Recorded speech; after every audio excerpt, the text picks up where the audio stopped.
Ayun, no? Nandito naman tayo sa Peña Francia 9. Ang isa sa pinakamalaking Star Horse na barko. Nandito tayo para i-repair o repaint yung makina ng Peña Francia 9. Dito yan sa engine room. Pupunta namin ito mga ka-amazing para makita natin ang itsura ng engine room natin pagagandahin at baka sakaling maging bago ulit pag pininturahan natin ito ng Ansal paint. At bago yan, syempre intro muna tayo.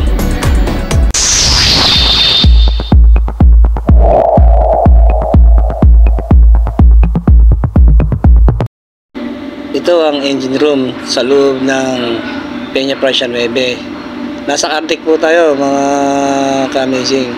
So bababa tayo para makita natin ang loob ng engine room. So makikita natin ito sa loob, yung pinakang makina niya. Yun ang i-repaint, pagagandahin gamit natin ng Ansal paint.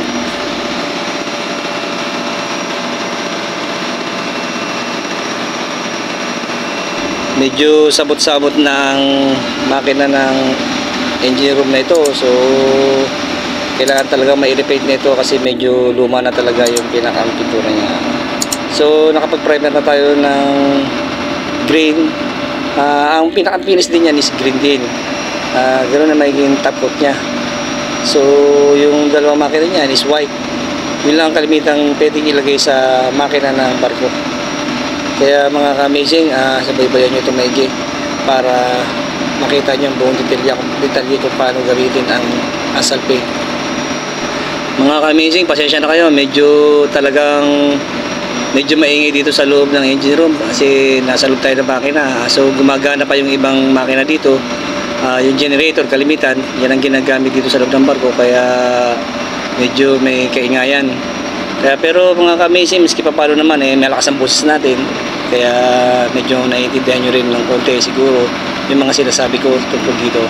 About paint naman mga ka-amazing, itong Ansal na gagamitin natin dito sa makina kailangan talaga Ansal paint kasi para matibay. Ito may mga kanya-kanya na tayo na nakaprepare na Ansal paint. So mayroon tayong white, mayroon primer, mayroon top coat. Kaya mga ka-amazing ang pwede natin gamitin. Posible na pwedeng gamitin yan mga ka-amazing kasi yan talaga ang matibay. Yan ang best coat para dyan sa makina na ating pipinturahan.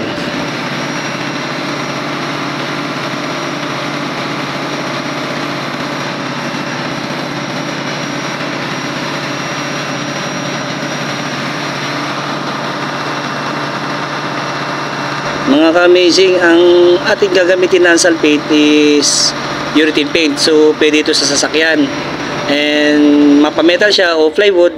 Yan ang kalimitan ginagamit natin sa mga duco paint like rep, mga cabinet, car o lahat ng type ng mga metal and wood.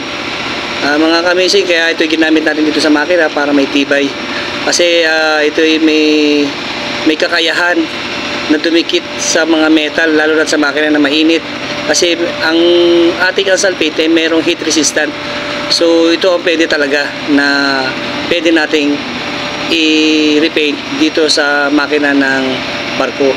Kaya mga ka-amazing, isang idea ito kung kayo man ay nakakagawa ng ganitong uri ng barko katulad ng makina, pwede nyo gumamit ng Ansal paint dahil ito ang talagang pwedeng ipintura natin o spray gamitin para dito sa makinang ito.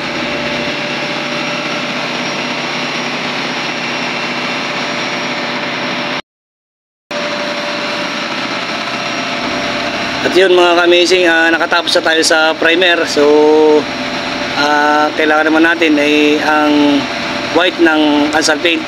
Ito naman ang kasunod nating ipapahay dito, spray.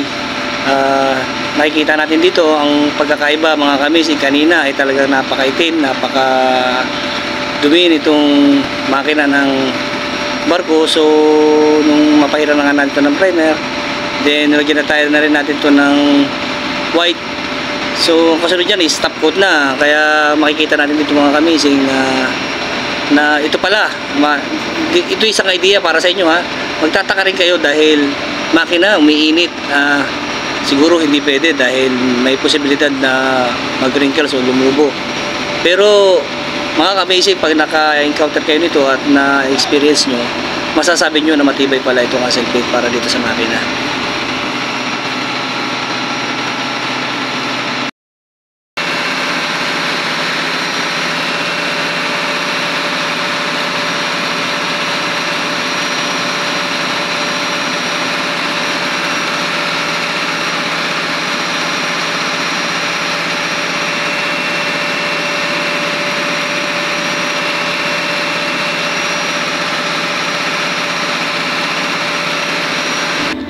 At yun mga ka-amazing, bali apat na makina ito ng barko. Ang ginagamit kasi ng malaking barko dito sa Star Cruise Shipping Lines ay bali apat na makina. So yung dalawang makina is para doon sa pagpapatakbo ng barko. Yung dalawa naman ay para doon sa generator. Malaki generator dito mga ka-amazing. Buong barko na iilawan ito. Hindi pwede dito ang mga pirated lamang mga ka-amazing, so mga heavy duty ito. Kaya mga ka-amazing, ito naka finish na tayo. So yung green, yun ang generator. So yung dalawang makina, yun naman ang para dito sa barko, sa pagpapatakbo ng barko. Mga ka-amazing, sana nakakuha kayo ng ideya na pwede ang asar sa makina ng barko. Yun ang pwede gawin natin na matibay. Mga ka-amazing, maraming salamat sa panonood nyo and God bless sa inyo lahat.